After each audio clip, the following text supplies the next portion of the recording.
Tudo que for verdadeiro, honesto e justo, tudo que há de mais bonito, puro e amável. Se houver algum louvor, se houver virtude, seja isso a inspirar o nosso pensamento, para que não haja em nós temor diante do que há de vir. Antes de tudo, lembramos, diante de Deus nossas vidas estão, e assim não haja em nós temor diante do que há de vir. A paz que só Deus nos pode dar, sempre há de nos tornar em Cristo Jesus.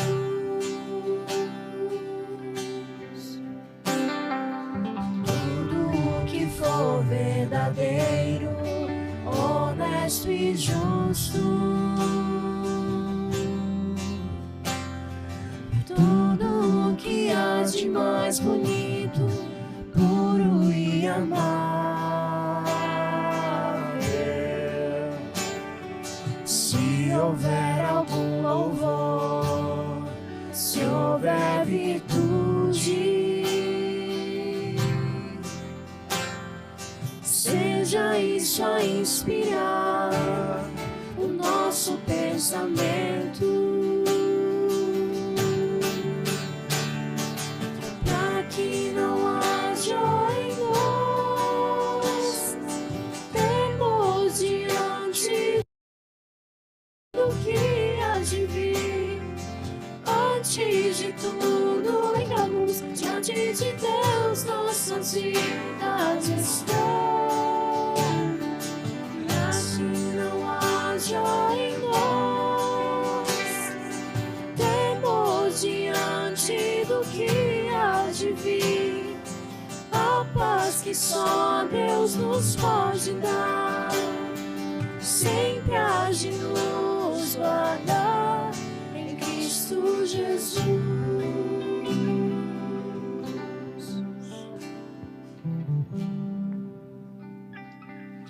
Graça e paz, Senhor, meus irmãos, amém. Que bom que estamos juntos, que bom estar com vocês nessa noite. Vamos, neste momento, ler o texto que se encontra no Salmo 92. Vamos ler de forma responsiva. Eu lerei o primeiro e aí vocês me acompanhem. Vamos lá. Bom é render graças ao Senhor e cantar louvores a teu nome, ó Altíssimo. Anunciar de manhã a tua misericórdia e durante as noites a tua fidelidade. Tá muito fraco, hein, gente? Vamos lá. Com instrumentos de 10 cordas, com saltério e com a solenidade da harpa. Pois me alegraste, Senhor, com os teus feitos. Exultarei nas obras das suas mãos. Vamos ler juntos esse último versículo? Quão grande, Senhor, são as tuas obras, os teus pensamentos, que profundos.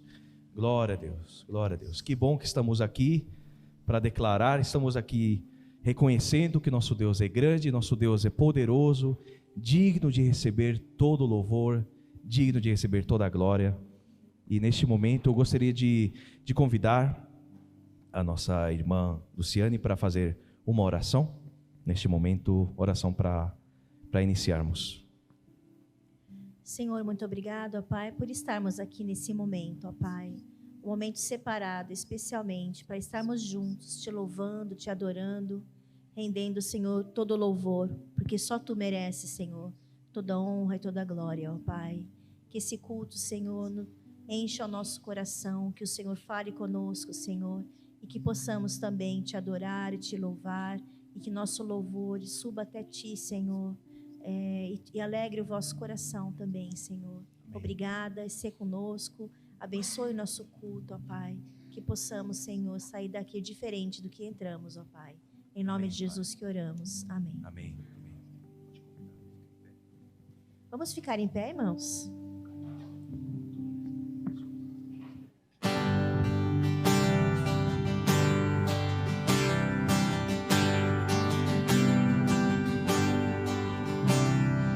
Salvador maravilhoso,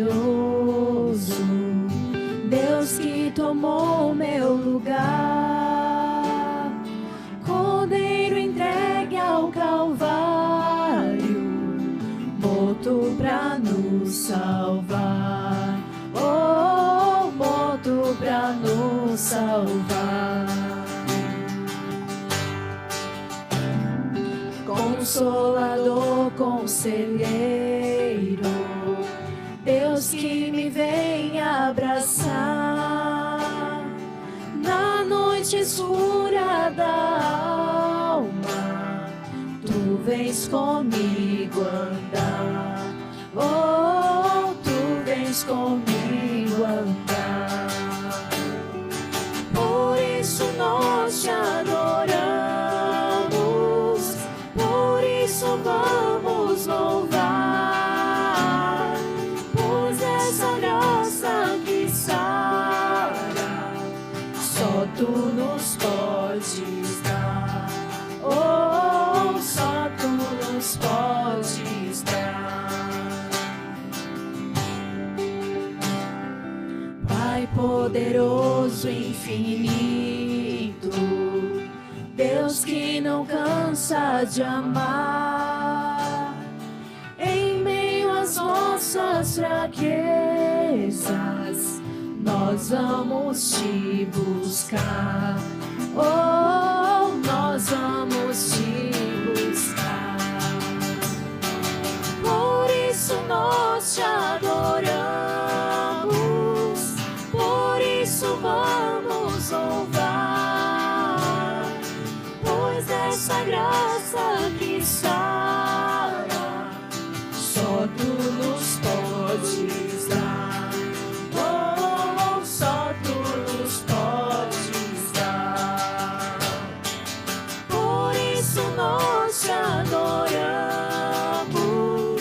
por isso vamos louvar, pois essa graça que sara, só tu nos podes dar, oh, só tu nos podes dar, oh, só tu nos podes dar.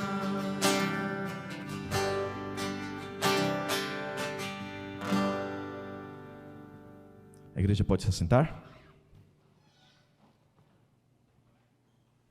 Vamos ler neste momento o texto que se encontra em 1 Pedro 2, 11 e 12.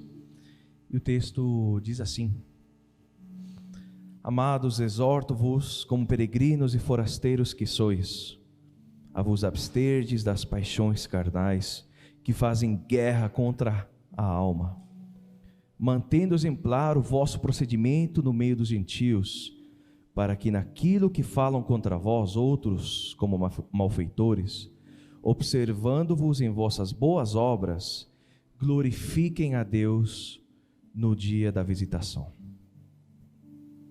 Meus irmãos, neste momento cantaremos essa seguinte canção, e que essa próxima canção sirva como uma oração. O nome dela é oração. E reflitamos juntos, cantemos juntos, refletindo na letra, não deixando que passe esse momento só como um mero momento de oração, de colocar a nossa vida diante de Deus, mas que nos concentremos com reverência, com amor diante de Deus, oremos e cantemos juntos.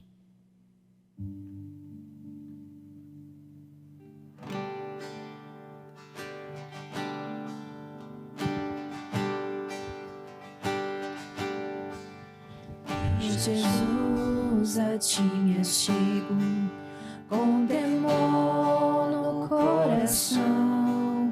És o meu maior anseio, Rei da minha salvação.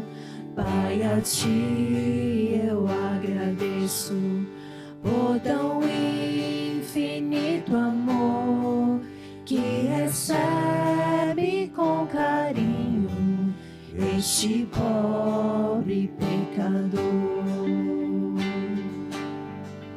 Boa é tua vontade de um onisciente Deus, que meus planos sempre estejam conectados com os teus.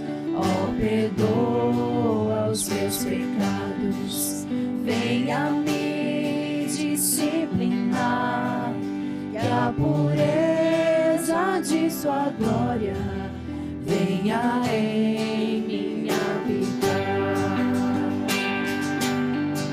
Santo e majestoso Deus, exaltado é Senhor, coroado sobre a terra, em tua glória e esplendor. Teu é todo o domínio, toda a honra e poder, pelos séculos dos séculos. Amém. Sejas tu meus pensamentos, ao dormir e ao acordar. Dá-me sede da palavra, sempre nela meditar. Faz de mim, pequeno Cristo, digno de ser filho teu, anunciando as boas novas, salvação que vem de Deus. Santo e majestoso Deus, exaltado é Senhor, coroado sobre a terra, em tua glória e esplendor. Teu é todo o domínio, toda a honra e poder, pelos séculos dos séculos. Amém.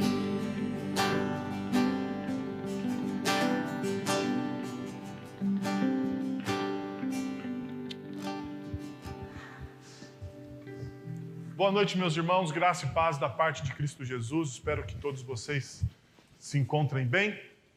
Eu tenho rápidos avisos, gostaria de passar esses avisos para vocês. Hoje é o último domingo para você participar do nosso curso de Teologia Básica, se você deseja se tornar membro da nossa igreja. Então, se você deseja se tornar membro da nossa igreja, você primeiro precisa fazer a sua inscrição após o final deste encontro. E as aulas são durante a nossa escola dominical às 9 da manhã. Então, se você tem interesse em conhecer um pouco da teologia reformada, eu te apresento esse curso, que é um curso aí de talvez praticamente um semestre, e é muito bacana. Um outro aviso que nós temos, e esse é um aviso também muito importante, é que os nossos grupos pequenos estão a todo vapor, e agora na próxima quinta-feira nós iniciamos um novo grupo aqui no Jardim Sandra, próximo do centro, né? Ele está aqui a uns, 3 ou 4 minutos do centro. Ele vai funcionar às quintas-feiras, às 19 horas, e eu estarei ali junto com o pessoal liderando esse grupo. Vai ser um tempo muito precioso de comunhão, de cuidado pastoral. Então, se você puder estar com a gente, vai ser uma grande oportunidade. O próximo aviso é que no dia 31 de outubro, às 19 horas, nós vamos comemorar aqui na nossa comunidade a Reforma Protestante. Nossa igreja é uma igreja de tradição reformada, e nós vamos comemorar esse dia, uma segunda-feira à noite, e a presença do pastor Samuel Vieira. Então é muito importante você colocar na sua agenda e estar aqui com a gente neste dia de celebração dos 505 anos da Reforma Protestante. Agora nós vamos continuar a nossa adoração. Se você veio aí com o seu dízimo e a sua oferta, veio preparado para dizimar e ofertar, esse é o tempo que nós separamos para isso também. Então quero convidar você a se colocar em pé e juntos adorarmos o Senhor.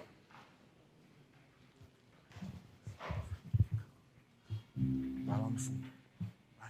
Vai lá, acabou.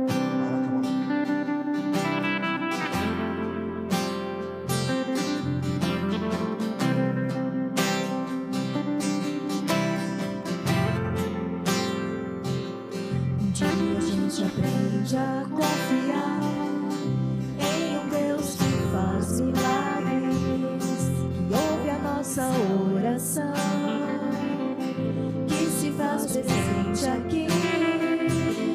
Um dia a gente aprende a dar um passo só de cada vez, mas sem duvidar,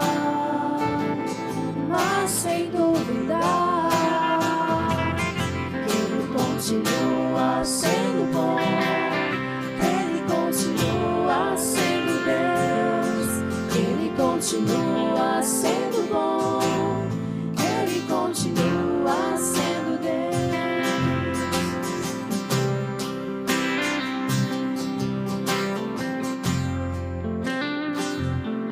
Então chega o dia de viver tudo que se aprender e a enxergar até o que não se pode ver.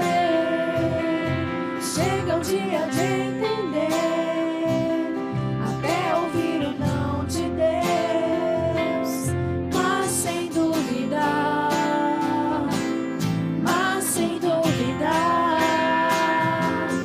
Ele continua sendo bom, Ele continua sendo Deus, Ele continua sendo bom, Ele continua sendo Deus, Ele continua sendo bom, Ele continua sendo Deus, Ele continua sendo bom, Ele continua sendo Deus. Como é bom, irmãos, crer que, mesmo quando Deus nos diz não, nós sabemos que isso é o melhor para nós. E nós temos essa confiança de que Deus está fazendo o melhor por nós. E nós aprendemos isso e passamos a entender e cantar para Ele com todo o nosso amor, com todo o nosso louvor.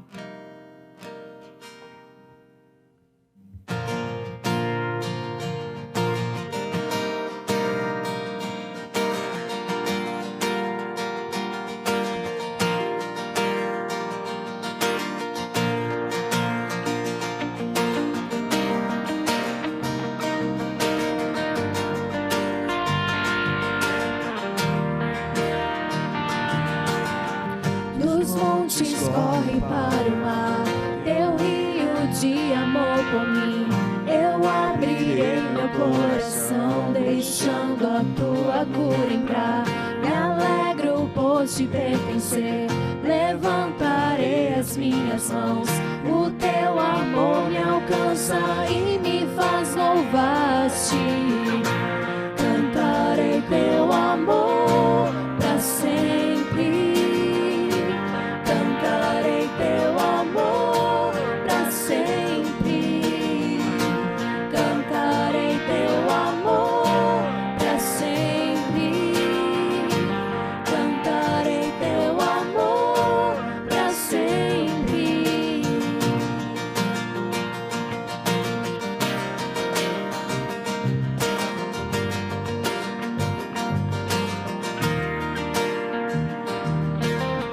Dos montes correm para o mar, teu rio de amor por mim.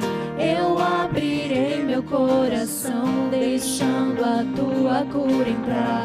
Me alegro por te pertencer, levantarei as minhas mãos. O teu amor me alcança e me faz louvar.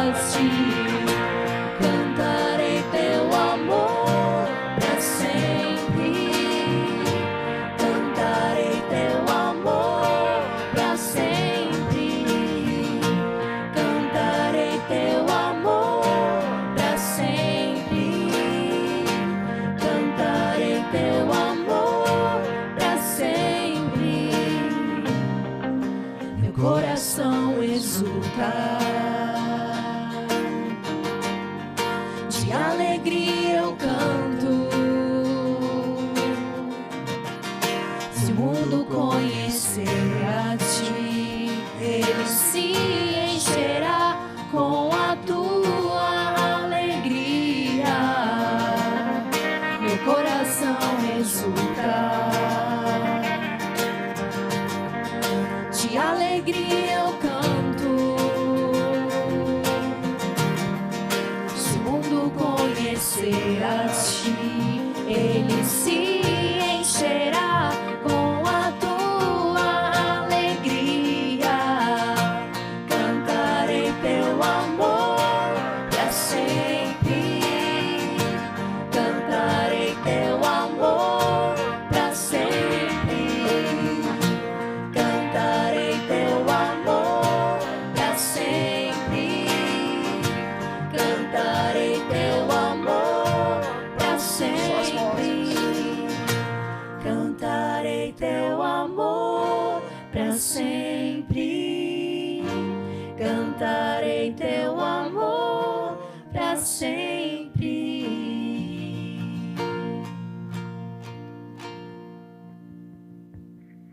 A igreja pode se assentar. Valeu.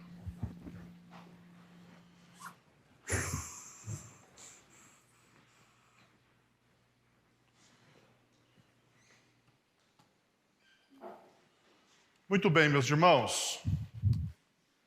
Vamos continuar as nossas reflexões. Começamos hoje pela manhã. Como vocês sabem, nós estamos estudando o texto, o tema, na verdade, dizendo. Estou aqui arrumando minhas coisas, estou perdendo o fio da meada aqui. Deixa eu só colocar minha tela ali na projeção. Daí eu já falo. Muito bem. Já está por aí? Já está por aí. Legal. Vamos lá. Bom, como vocês sabem, nós estamos estudando sobre a reformição, que é a perspectiva da igreja, a missão da igreja na perspectiva reformada. Nós estamos trabalhando a missão da igreja na perspectiva reformada. E lembrando você que esse é o momento das crianças descerem. Então, se você está aí com a sua criança, a tia Lurdinha está lá no fundo da sala, no fundo do salão, te esperando você para sair. Bom, como vocês sabem, nós estamos trabalhando essa série sobre os pilares da nossa filosofia de ministério. Bom, hoje pela manhã eu dei uma relembrada, eu dei uma síntese daquilo que nós já vimos nos dois primeiros domingos, né? Nas primeiras mensagens. A primeira mensagem ela foi baseada, ela está alicerçada no tema do nosso primeiro princípio. A missão é a razão pela qual a igreja existe. A missão é a razão pela qual a igreja existe. E o alvo da missão é a adoração. O objetivo final da igreja é o ardente deleite na glória de Deus. Adoramos quando submetemos o nosso coração ao Cristo ressuscitado no poder do Espírito Santo. Então, tudo aquilo que nós fazemos, tudo aquilo que nós buscamos como igreja é levar as pessoas à adoração a Cristo Jesus. O segundo pilar da nossa visão, ou da nossa filosofia de ministério, é que o amor é o contexto de toda a missão. Mas este amor não é esse amor romântico da pós-modernidade. Não tem nada a ver com isso.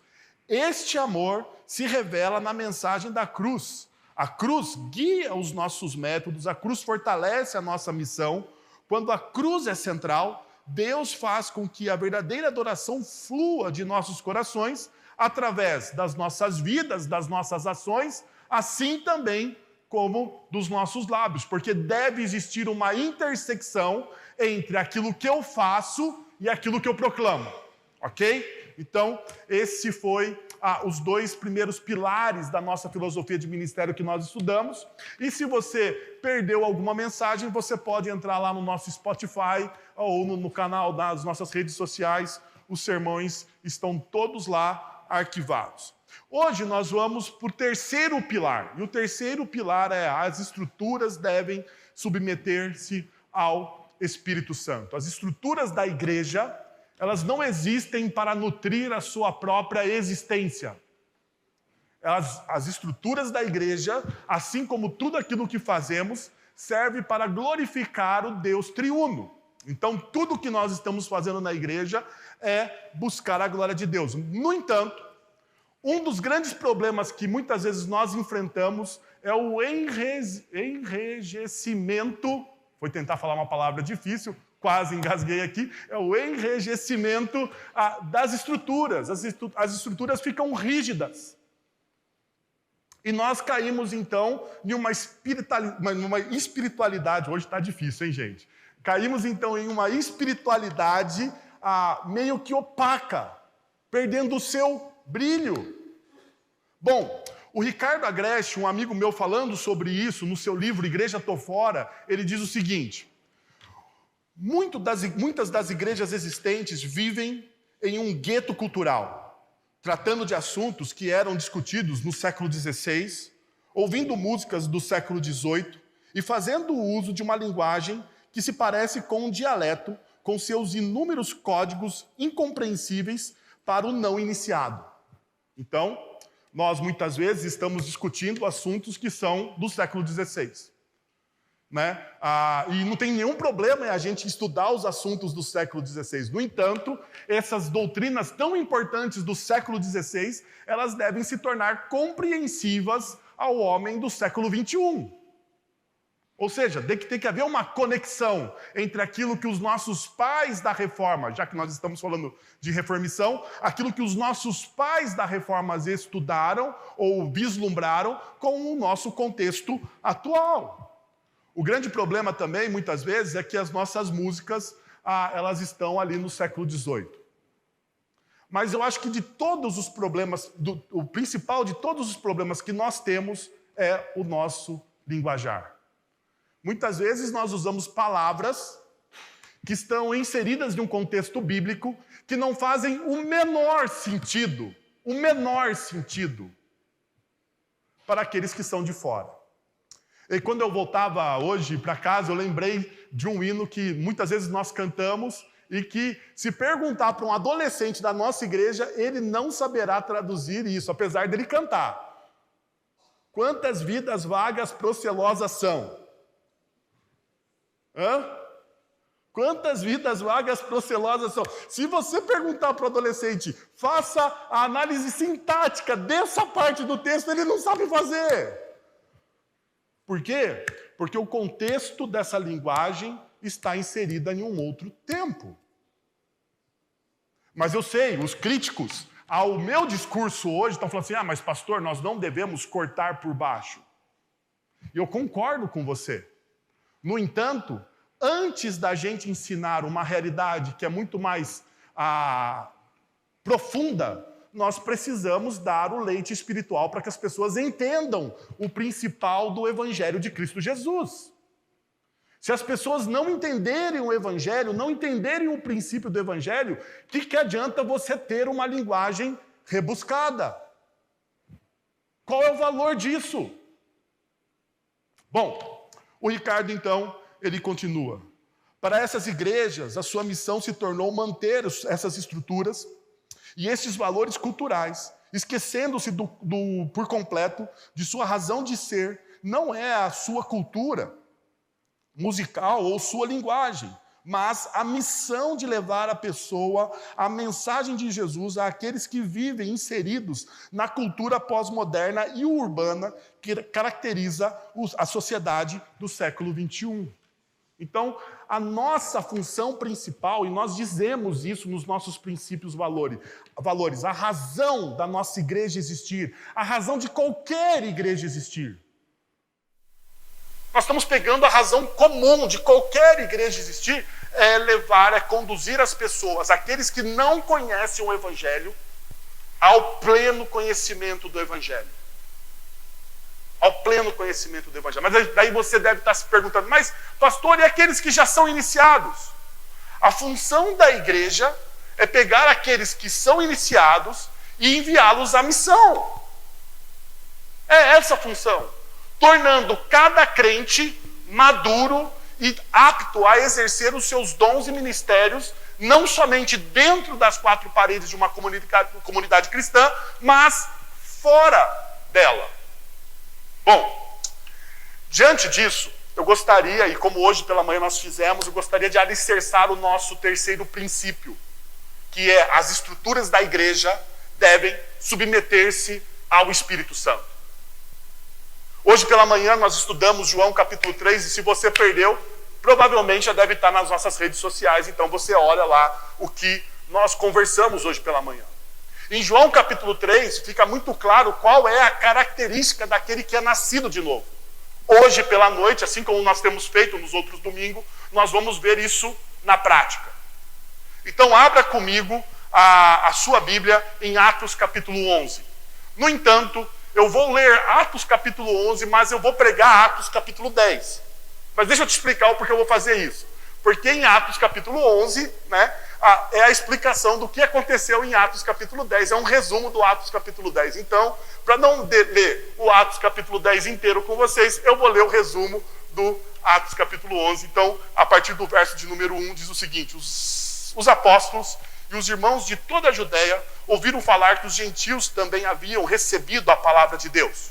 Assim, quando Pedro subiu a Jerusalém, os que eram do partido dos circuncisos o criticaram, dizendo: você entrou na casa de homens incircuncisos e comeu com eles. Pedro, então, começou a explicar-lhes exatamente como tudo havia acontecido. Eu estava na cidade de Jope, orando, caindo em êxtase, tive uma visão. Isso aqui para o presbiteriano um negócio complicado, né? Complicado. Mas vamos lá. Tive uma visão. Está na Bíblia porque aconteceu. Tive uma visão. Vi algo parecido como um grande lençol sendo baixado do céu, preso pelas 4 pontas, e que vinha até o lugar onde eu estava. Olhei para dentro dele e notei que havia ali quadrúpedes da terra, animais selvagens, répteis e aves do céu.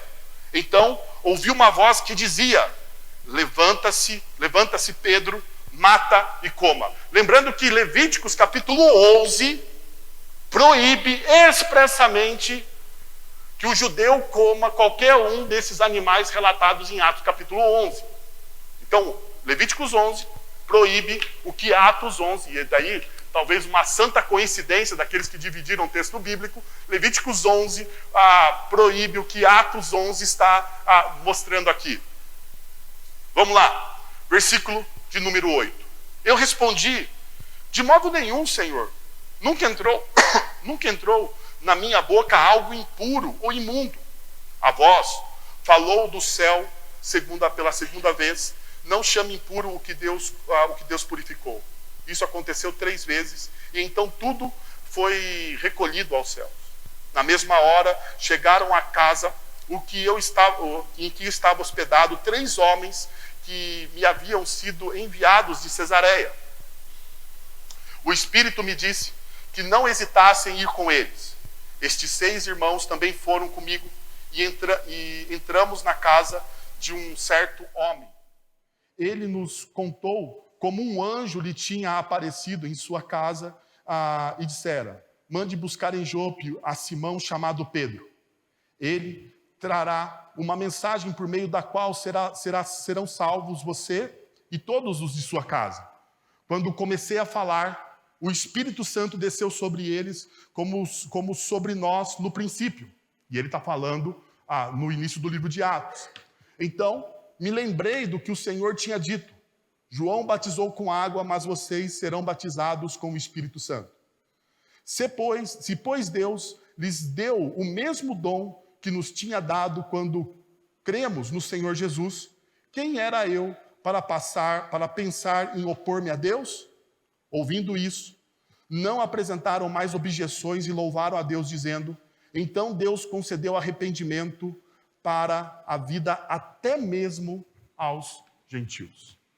Bom, uma coisa que quando nós lemos esse texto, nós precisamos sempre nos lembrar é o seguinte: não existe nada novo debaixo do céu. Não existe nada novo debaixo do céu. E perceba o primeiro e o segundo versículo do texto que nós lemos. Os apóstolos e os irmãos de toda a Judéia ouviram falar que os gentios também haviam recebido a palavra de Deus. Assim, quando Pedro subiu a Jerusalém, os que eram do partido dos circuncisos o criticavam. Pergunta: o que há de errado no texto?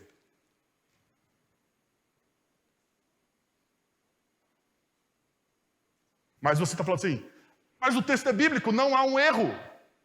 Mas se você perceber em uma igreja nascente, alguma coisa está fora, ou melhor dizendo, alguma coisa, por causa do pecado da humanidade, já não está mais no seu devido lugar. O que é estranho em um texto de Atos dos Apóstolos? Então deixa eu lembrar para vocês. A última ordenança de Jesus que nós temos escrita antes da sua ascensão está em Mateus capítulo 28. Mateus capítulo 28 nos fala que Jesus, antes de subir aos céus, deu aos seus discípulos uma ordem, uma ordenança, aquilo que vulgarmente a gente chama de ide, o ide dos discípulos, que é o ide por todo mundo, ou ide, pelo caminho, pregando o evangelho, batizando em nome do Pai, do Filho e do Espírito Santo. Mas quando você tem o ide, você tem as localidades, você prega aí em Jerusalém, você prega na Samaria, e você vai pregando até atingir os confins da terra. O que tem diferente do ide de Jesus com o texto de Atos capítulo 11, versículos 1 e 2?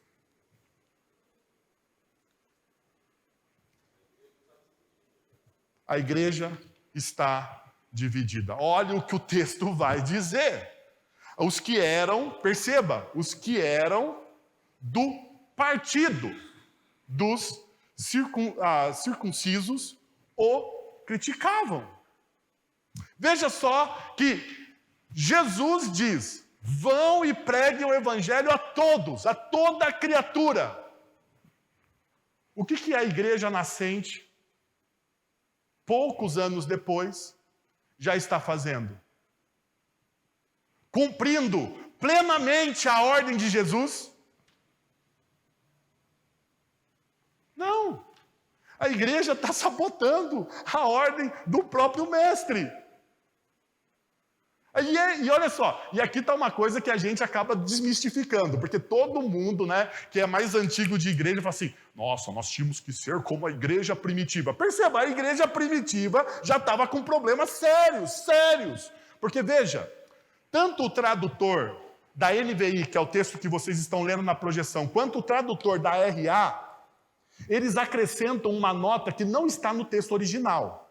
Qual que é a parte do texto que não estava no texto original? Aqueles que eram do partido. A Revista Atualizada colocam aqueles que eram da circuncisão. Mas a ideia dos tradutores é que havia já uma divisão na igreja. No original, se a gente fosse traduzir literalmente, a ideia é os da circuncisão. Então, para a gente ter noção do que estava acontecendo, os tradutores, tanto da Revista Atualizada quanto da Nova Versão Internacional, colocaram um adendo. Aqueles que eram do partido dos circuncisos. Já havia uma divisão e havia uma certa exclusão da igreja. A igreja só pode pertencer à igreja aqueles que são judeus e que passaram pela circuncisão.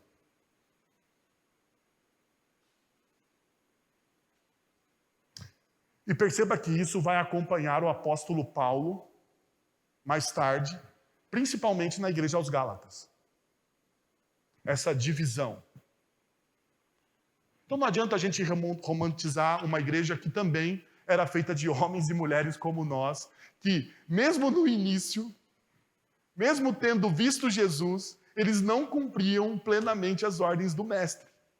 Agora perceba uma coisa, Mesmo em uma igreja nascente, já haviam pessoas que tentavam adequar o evangelho aos seus gostos pessoais.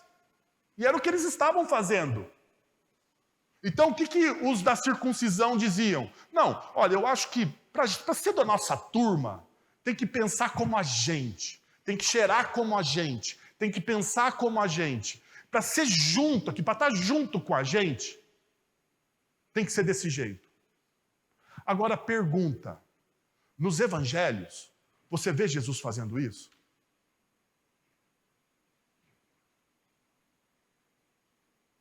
Você vê Jesus chegando para as pessoas dizendo, olha, se você quer se caminhar comigo, veja, você tem que pensar como eu, falar como eu, agir como eu, se vestir como eu me visto, usar o mesmo perfume que eu uso, andar nos mesmos ciclos sociais que eu ando, ter as mesmas ideias. Você percebe Jesus chamando as pessoas a partir do quê? A partir do estereótipo das pessoas, ou porque as pessoas são pessoas e por isso elas se importam para Deus?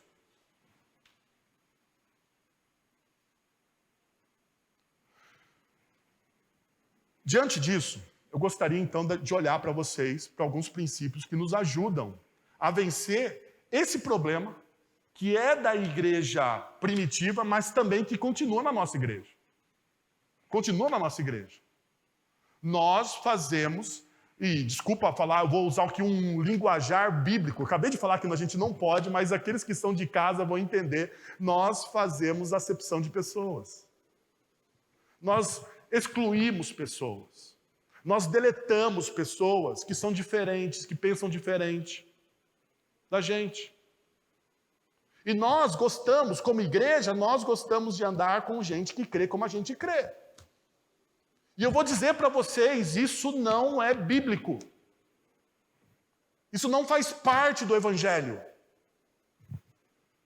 Pelo contrário, essa atitude que nós temos sabota o Evangelho de Cristo Jesus em todos os seus âmbitos. Em todos os seus âmbitos, isso sabota o Evangelho do Cristo, ao qual nós dizemos que servimos e amamos. Nós dizemos que servimos e amamos o Cristo, mas nós sabotamos o Evangelho do Cristo.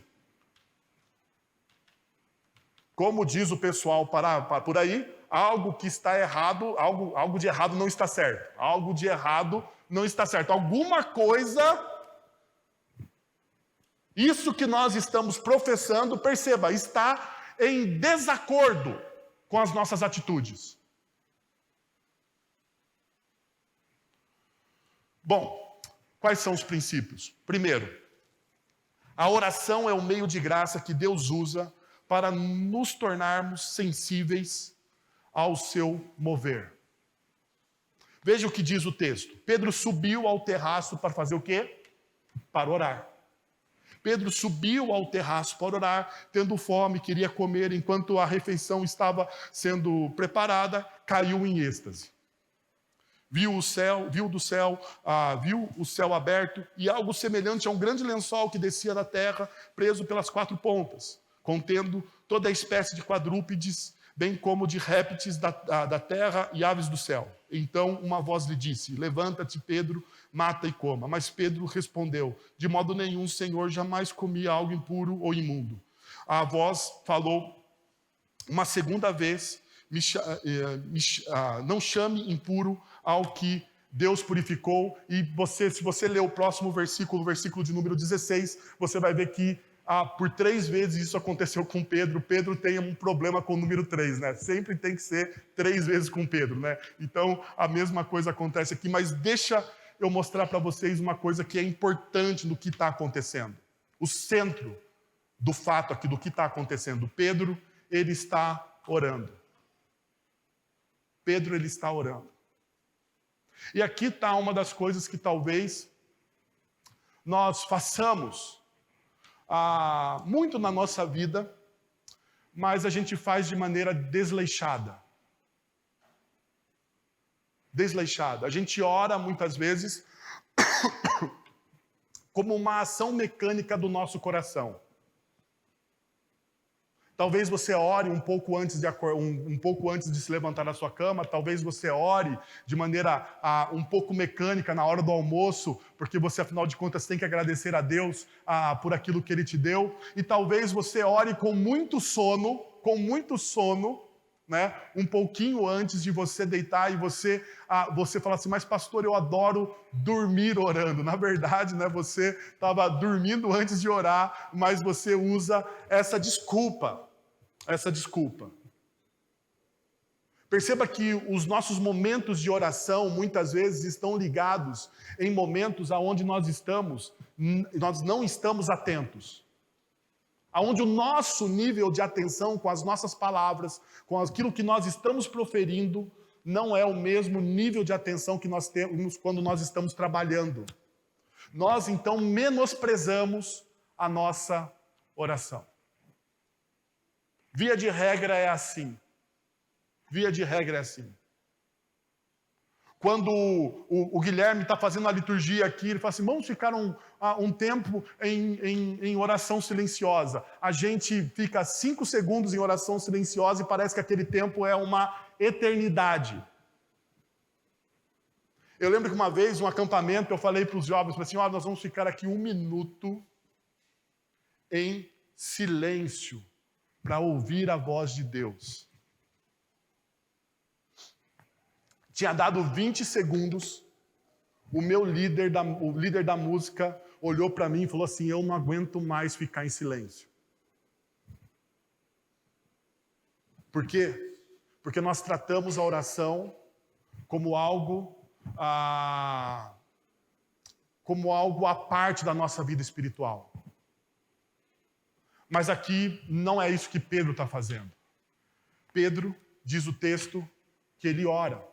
E veja, uma coisa que a gente precisa entender. A oração também é o meio pelo qual o poder do reino se manifesta na vida dos discípulos. O reino vem quando o Espírito opera em resposta à oração, em resposta ao pedido que Jesus nos ensinou na oração do Pai Nosso. Que o teu reino venha. Nós oramos que o teu reino venha, que o teu reino se aproxime, que o teu reino fique próximo da nossa realidade, que eu seja agente do teu reino. É isso que Jesus ensina aos seus discípulos a orarem. Agora, se existe algo que é ruim, como nós estamos olhando uma face ruim da igreja primitiva, uma face de luz da igreja primitiva era que a igreja primitiva era uma igreja que tinha uma marca de oração muito forte. Muito forte. Perceba, logo no começo, a primeira descrição que temos da comunidade reunida é que todos eles se reuniam sempre em oração. Eles reuniam-se em oração. Eles estavam sempre orando. Agora veja, logo depois, ao enfrentar a oposição por parte dos líderes judeus, imediatamente, todos juntos levantaram a voz a Deus, o quê? Clamando. Ainda, logo nos primeiros capítulos, no capítulo 6, no versículo 4, a gente percebe que quando a dissensão ameaçava a igreja, ou seja, havia problemas ali, divisão já dentro da igreja, 7 homens são nomeados para que os apóstolos possam continuar a se dedicar ao quê? À oração e à pregação da palavra. Durante os 6 primeiros capítulos do livro de Atos, você vai encontrar diversos momentos aonde a igreja está o quê? Orando junto. Agora, perceba, por que a sua vida de oração ela está alicerçada em momentos que são momentos onde você não tem plena atenção daquilo que você está falando com Deus?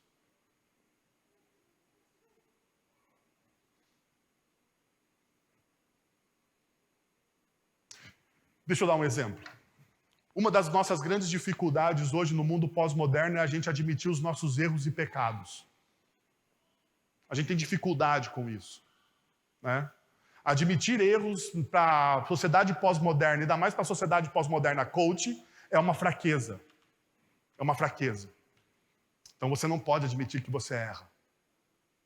Ainda mais se a gente falar de pecado, né? Porque pecado, essa linguagem religiosa numa sociedade pós-moderna que baniu Deus da sua vida, ela é quase que um sacrilégio. No entanto, perceba como muitas vezes você faz a sua oração a respeito da confissão de pecados. Talvez você ore como a maioria dos cristãos oram.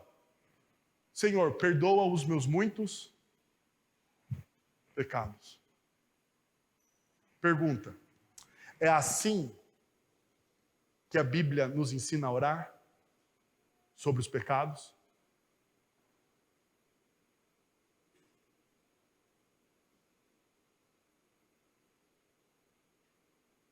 Ah, mas você vai perceber, mas o Jesus, na oração do Pai Nosso, ele fala para perdoar as nossas dívidas. Ok, mas será que o modelo de oração único e exclusivo é a oração do Pai Nosso? Ou a oração do Pai Nosso é um modelo de oração ao qual nós deveríamos basear a nossa vida de oração? Então, segundo os estudiosos das Sagradas Escrituras, o modelo de oração deveria ser o modelo do Pai Nosso, e dentro das nossas orações deveriam ter o quê? A confissão de pecados. E se você olhar então para o livro de oração da Bíblia, que é o livro de Salmos, você vai encontrar ali no livro de Salmos o quê? Os pecados sendo o quê? Nomeados. Ditos diante de Deus. Um dos salmos clássicos, por exemplo, é o Salmo de Davi, logo após que ele adultera com Betseba, ele vai dizer de maneira explícita o que ele fez. E como isso corrompeu a vida dele, como isso atordoou a vida dele, e nós não temos a mesma coragem, às vezes, de ter uma vida de oração onde a gente nomeia as nossas falhas diante do nosso Deus de amor e graça.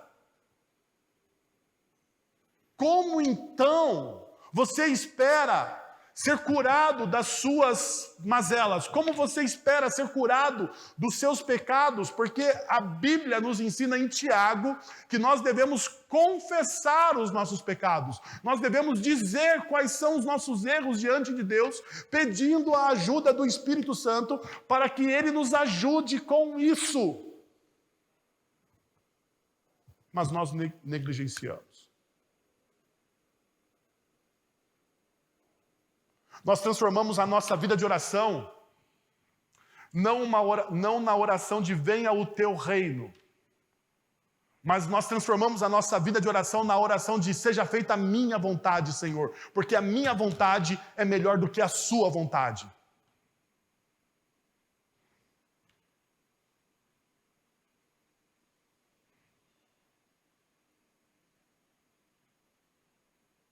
E nós nos surpreendemos então com isso, nós nos surpreendemos que nós não recebemos, porque como Tiago diz, nós não recebemos não porque Deus não está atento àquilo que nós estamos falando, nós não recebemos porque aquilo que nós estamos pedindo ofende a santidade de Deus. E por que ofende a santidade de Deus?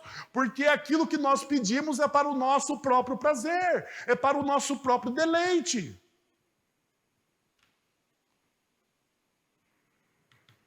Então seja por isso que Deus não está ouvindo a sua oração. Agora, um outro movimento que a gente percebe nesse texto é que Deus faz de seus discípulos a resposta de oração daqueles que o buscam. Veja, o texto diz que Pedro estava orando de um lugar. Não é isso que o texto diz? E que em outro lugar, Cornélio estava orando. É o que o texto está dizendo. O texto, Atos capítulo 10, verso 2, diz o seguinte: ele e toda a sua família eram piedosos e tementes a Deus. Davam muitas esmolas ao povo e orava continuamente a Deus. Tanto que quando ele tem a visão, quando Cornélio tem uma visão do anjo, a primeira coisa que o anjo diz é: Cornélio, as suas orações foram o quê? Ouvidas, recebidas.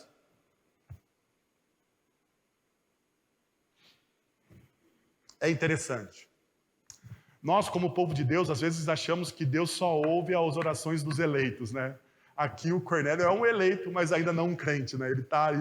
Ele não é um crente ainda, Deus está ouvindo a oração de alguém que ainda não confia plenamente na graça de Deus, e isso é muito claro, porque você percebe que Cornélio ele está agindo como aquele que busca a sua salvação pelas suas obras. Agora, o texto ainda diz no versículo 5, agora mande alguns homens a Jope para trazerem um certo Simão, também conhecido como Pedro. Qual foi a resposta da oração de Cornélio? Qual foi a resposta da oração de Cornélio? A resposta da oração de Cornélio é Pedro.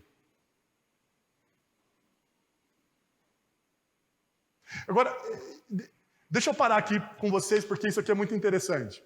Olha só o trabalho que Deus tem. Deus ouve Cornélio e Deus manda um anjo falar com Cornélio. Cornélio vê um anjo. Não seria muito mais fácil o anjo ter pregado o evangelho para o Cornélio? Não seria? Porque Deus vai dar toda aquela volta, vai te mandar buscar o tal do Pedro que está em outro lugar. O anjo já está lá. E olha, talvez ouvir o evangelho de um anjo seja um negócio bem legal, né? Mas Deus não está usando dos seus poderes. Deus convidou o seu povo para participar da missão dele. É isso que o texto está nos mostrando. O texto está mostrando que você é a resposta de Deus para aqueles que estão em busca do nome de Deus. Você é a resposta. Você é a resposta. Agora, pasme, você é a resposta para a oração daqueles que estão buscando Deus. Assim como Pedro foi a resposta para o Cornélio. Segundo princípio que eu olho para esse texto e tiro: sempre faça o ordinário em meio a fatos extraordinários. Sempre faça o ordinário em meio aos fatos extraordinários. Olha o que o texto vai dizendo. Viemos da parte do centurião Cornélio. Ele é um homem justo e temente a Deus, respeitado por todo o povo judeu. Um santo anjo lhe disse que o chamasse à sua casa para que ele ouça o que você tem para dizer. Agora, veja comigo, fatos extraordinários que o texto narra. O texto diz o seguinte, que, primeiro, a visão de Cornélio, Atos capítulo 10. Nós temos um descrente tendo uma visão de Deus. Fato o quê? Extraordinário. Segundo fato extraordinário, a visão de Pedro. Fato o quê? Extraordinário. O que acontece? Pedro, ele ouve o Espírito Santo quando os homens de Cornélio chegam à porta da casa que ele está hospedado. Fato o quê? Extraordinário. Mas todos esses fatos extraordinários cooperam para um fato ordinário. Todos estes eventos apontam para um fato ordinário. Qual é o fato ordinário? Que Pedro deveria ir lá pregar. Pedro deveria ir lá falar. Pedro deveria ir lá contar a história de Jesus. Não é ordinário isso?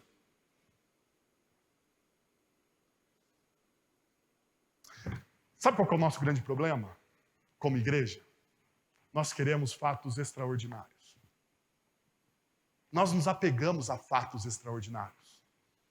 Nós achamos que testemunho bom é quando o testemunho tem sofrimento, tem anjo, visões, né? Tem coisas miraculosas acontecendo.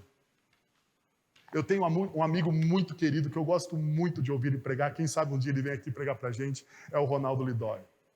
Para mim, o Ronaldo Lidório é o Indiana Jones crente. Ele foi missionário na África entre os concombas. Quem já ouviu o Ronaldo Lidório pregar, você sabe que ele tem verdadeiras pérolas daquilo que Deus fez na vida dele. Mas uma vez eu conversando com o Ronaldo, ele disse o seguinte: sabe qual que é o nosso problema, Wellington? O nosso problema é que que nós que estamos em cidades já cristianizadas, a gente acha que fatos extraordinários só acontecem com aqueles que estão no campo missionário. Mas veja uma coisa, quando Jesus ele fala sobre o id, quando Jesus manda o povo ir, em Mateus 28, ele tem uma promessa.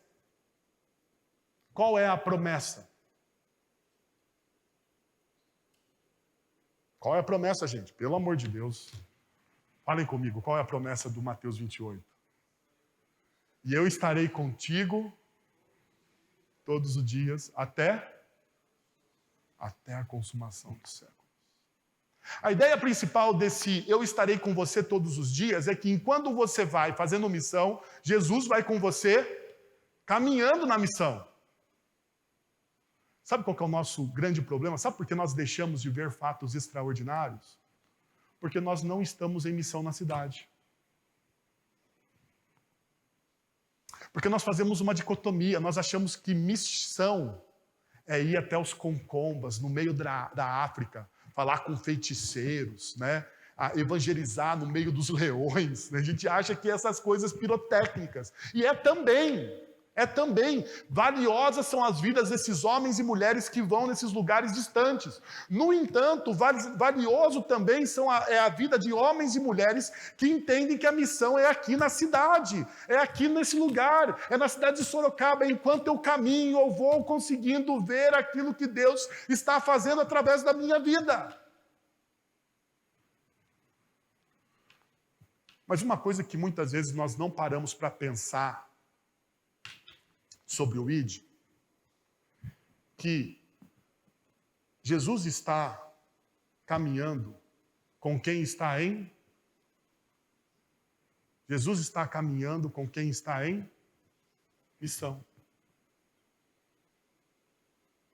Porque ali tem uma ordenança e como resultado da ordenança existe o quê? Uma promessa. Como resultado da obediência, você conquista o quê? A promessa. Sempre foi assim em todas as Sagradas Escrituras. Como resultado da minha obediência ao ID, eu vou caminhando, eu vou pregando, eu vou vivendo o Evangelho, eu vou ministrando a palavra e eu vou vendo fatos extraordinários acontecendo na minha vida. É assim. O problema é que nós não estamos em missão. Esse é o problema. Bom, perceba que a fé, ela vem pela pregação, e é o que o texto de Romanos, capítulo 10, verso 17, vai dizer. A fé vem pela pregação, e a pregação pela palavra do Cristo. Então, aquilo que nós pregamos não é qualquer tipo de palavra. Nós pregamos a palavra do Cristo. Se você olhar a pregação de Pedro, Pedro está contando o quê? O Evangelho do Cristo. E é isso que faz toda a diferença. Agora, o terceiro movimento e último diz o seguinte: o Evangelho reorienta nossos conceitos e dissolve os nossos preconceitos. Olha o que o texto vai dizer.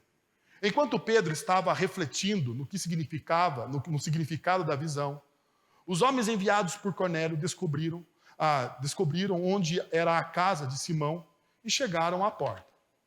Chamando, perguntaram se ali estava hospedado Simão, conhecido como Pedro. Deixa eu falar para você uma coisa importante, que isso aqui não está na maioria dos textos, na nota de rodapé das nossas Bíblias. Os homens de Cornélio não entram porque eles são gentios. Apesar de serem soldados romanos, e a gente já vê isso, mas os homens de Cornélio, eles não entram porque se eles entram na casa de um judeu, sem serem convidados, tinha se armado um conflito gigantesco. Então eles mantêm a distância. Por isso que eles param na porta e chamam os judeus. Pedro desceu e disse aos homens, versículo de número 21, eu sou quem vocês estão procurando. Por que motivo vieram? Os homens responderam, viemos da parte do centurião Cornélio, que é um homem justo e temente a Deus, respeitado por todo o povo judeu. Um santo anjo lhe disse que o chamasse à sua casa para que ele ouça o que você tem a dizer.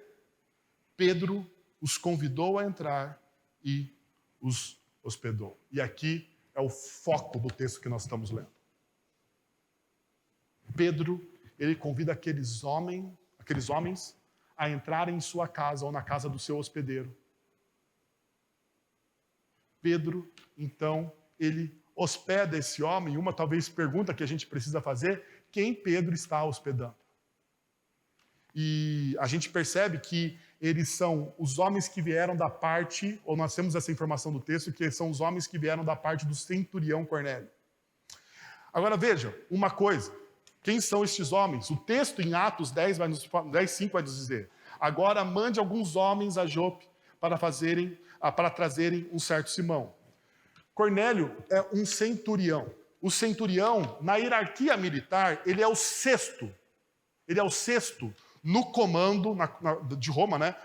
O sexto no comando de uma legião.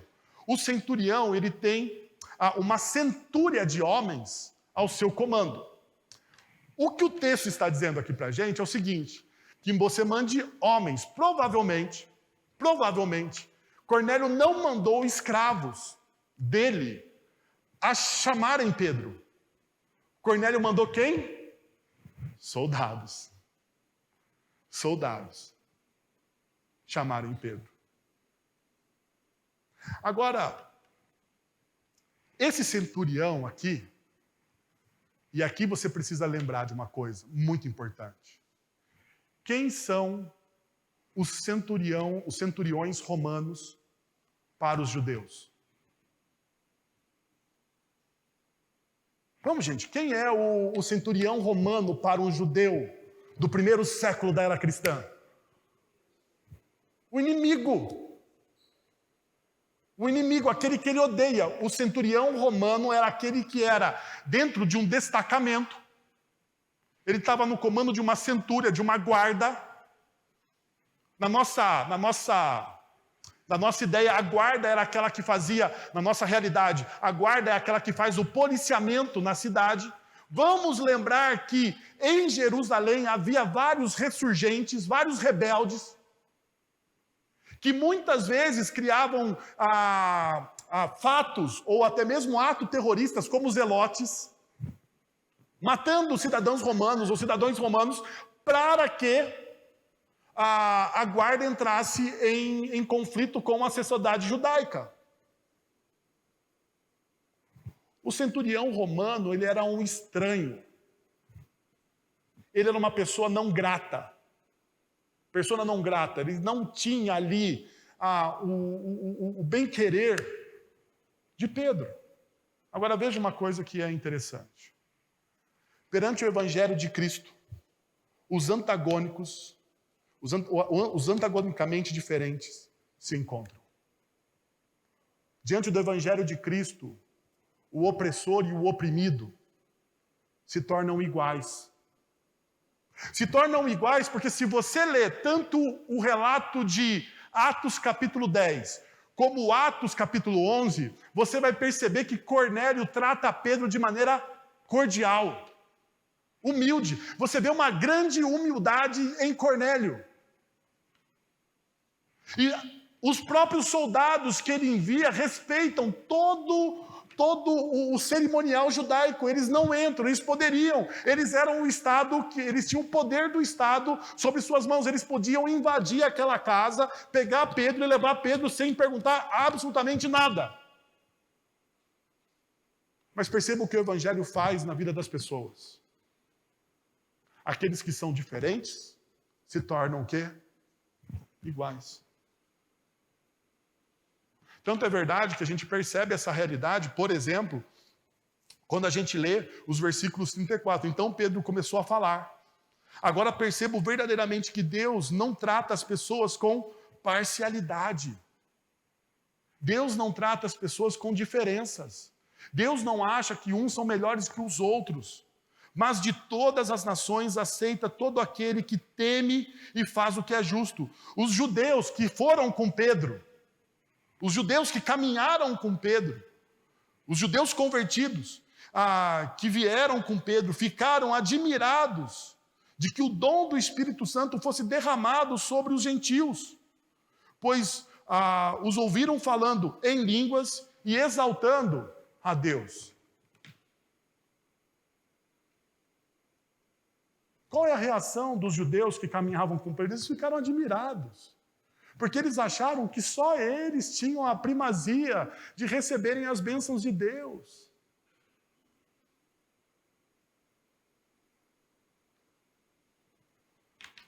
Será que a gente não tem esse preconceito no nosso coração com aqueles que são antagonicamente diferentes da gente?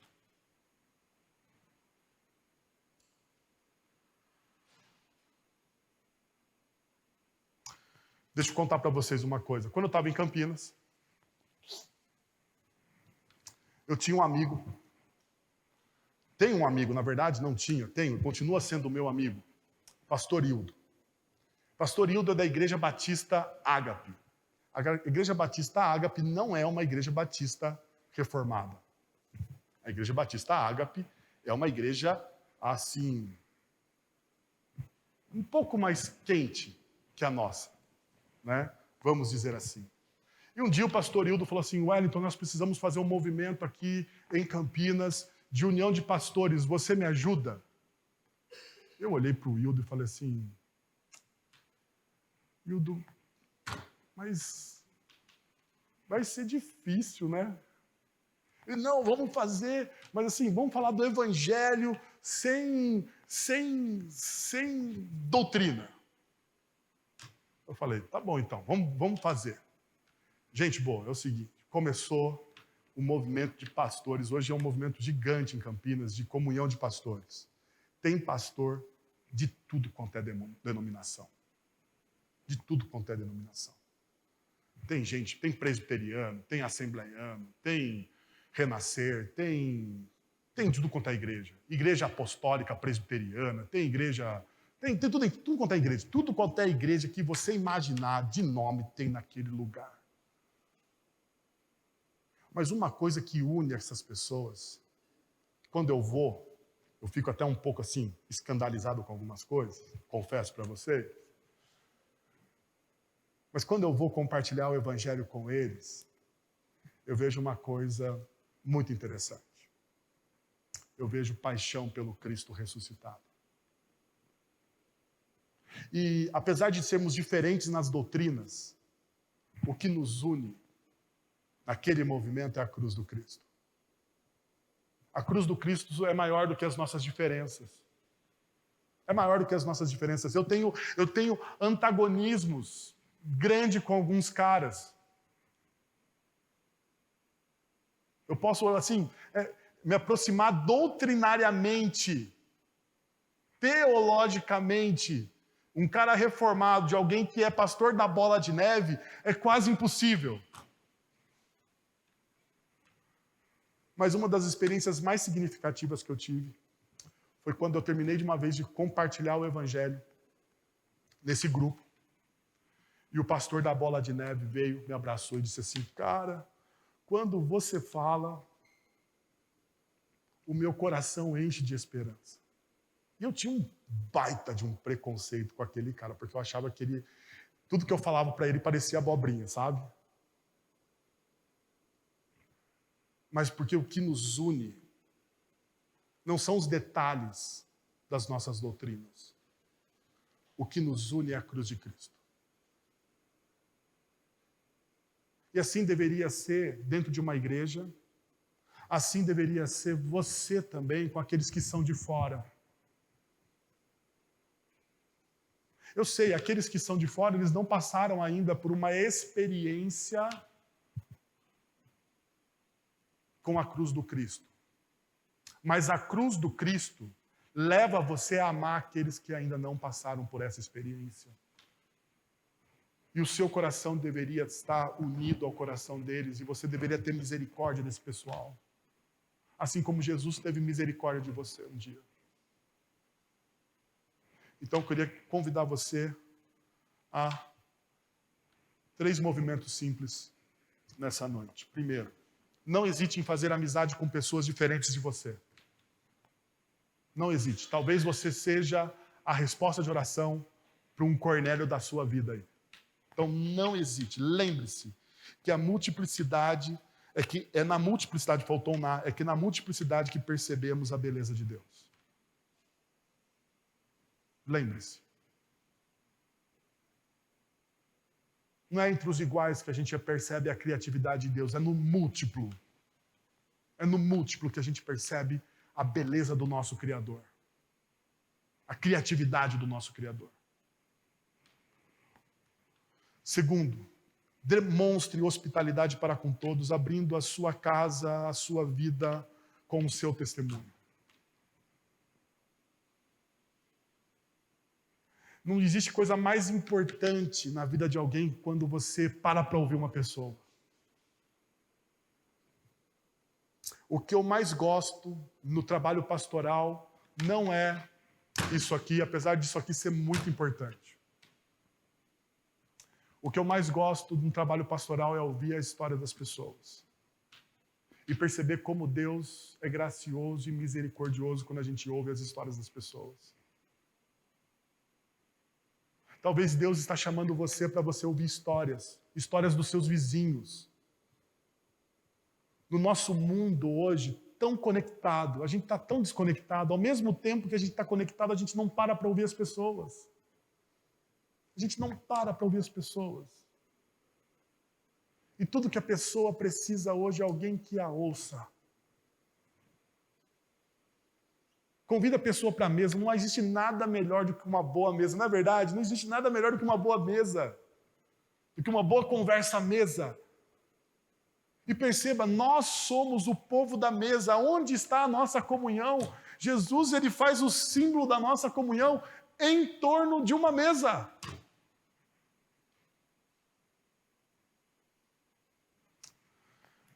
Terceiro, seja humilde diante de todas as pessoas, independente da sua etnia, status social ou posição política. Viva com o entendimento de que todos somos feitos à imagem de Deus. Veja, seja humilde. Não ligue para a etnia da pessoa. Seja humilde, não ligue para a posição política da pessoa. Uma pessoa não é aquilo que ela é politicamente. Porque uma pessoa é aquilo que Deus fez dela e ela é a imagem de Deus. É isso.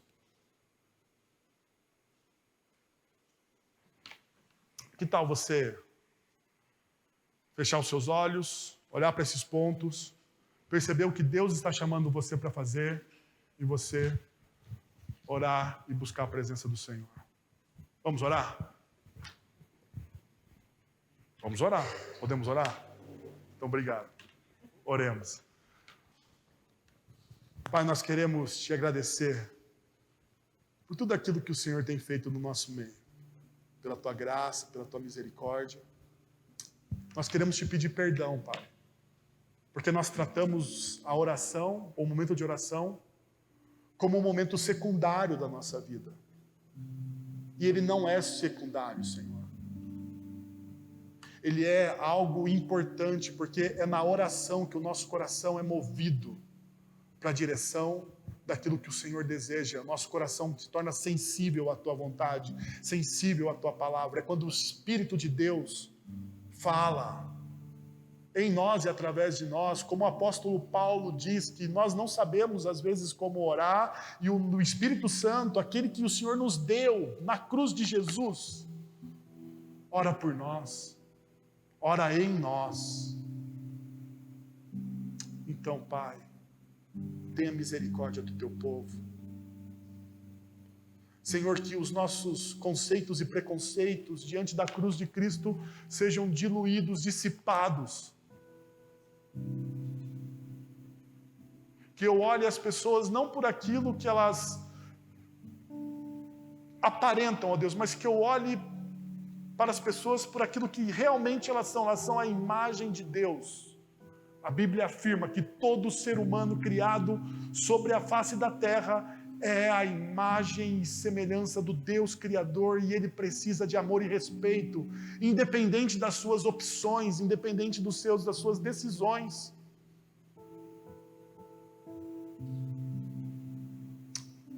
Nos ajuda, Senhor, como igreja, a sermos missionais, ó Deus. Que as nossas estruturas, ó Pai, sejam submetidas ao Espírito Santo. Que elas não fiquem rígidas, engessadas, mas que elas sejam sensíveis àquilo que o Senhor está fazendo, porque essas estruturas devem acolher as pessoas para a glória de Cristo. Isso nós oramos em nome de Jesus, Senhor. Amém. Quero convidar você a se colocar em pé. Nós temos mais um cântico de adoração.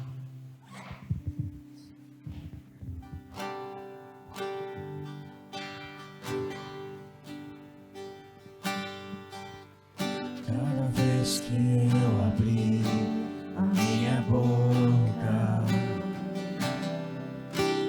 vez que eu olhar na direção de alguém, cada vez que passo a passo eu chegar em algum lugar, seja a tua voz, sejam teus olhos, sejam os teus pés. Cada vez que eu tocar no rosto em pranto, cada vez que eu fizer o que já não se faz, cada vez que em silêncio eu dou ar a outra face, sejam tuas mãos, seja a tua graça e o teu amor.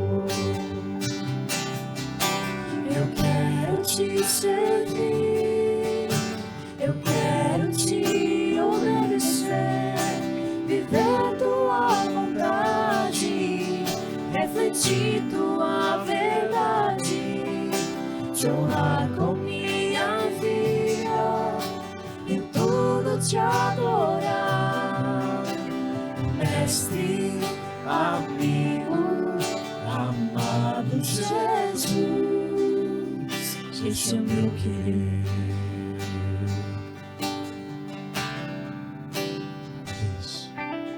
Cada vez que eu tocar no ombro amigo,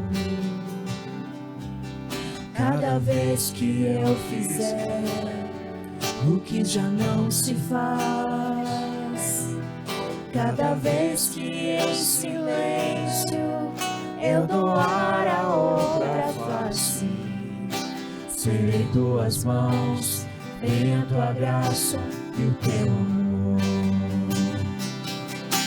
Eu quero te servir, eu quero te obedecer, viver tua vontade, refletir tua verdade, te honrar com minha vida, em tudo te adorar. Mestre, amigo, amado Jesus, este é o meu querer. Espero que o Cristo ressuscitado tenha falado ao seu coração nessa reflexão. Espero que você tenha sido desafiado a repensar os seus conceitos e preconceitos. E se você está aqui pela primeira vez, fica o convite de você caminhar com a gente. Nós estamos construindo uma igreja assim. É isso que nós queremos ser. Nós não somos isso, não vou enganar vocês, ainda não somos. Mas pela graça do Cristo nós seremos ainda, nós seremos. Eu confio nisso. Creus está fazendo algo extraordinário no nosso meio. Vamos receber a bênção depois desse tempo. Nós temos ali um momento de comunhão de mesa. Desce aqui, vem comer uma pipoca com a gente, ok? Recebamos a bênção. Agora, irmãos, que a graça de nosso Senhor e Salvador Cristo Jesus, que o amor de nosso Deus e Pai, que o conselho, o consolo, o poder e a ação poderosa do Espírito Santo estejam sobre vocês agora e pelos séculos dos séculos. Amém. Deus abençoe a vida de cada um de vocês.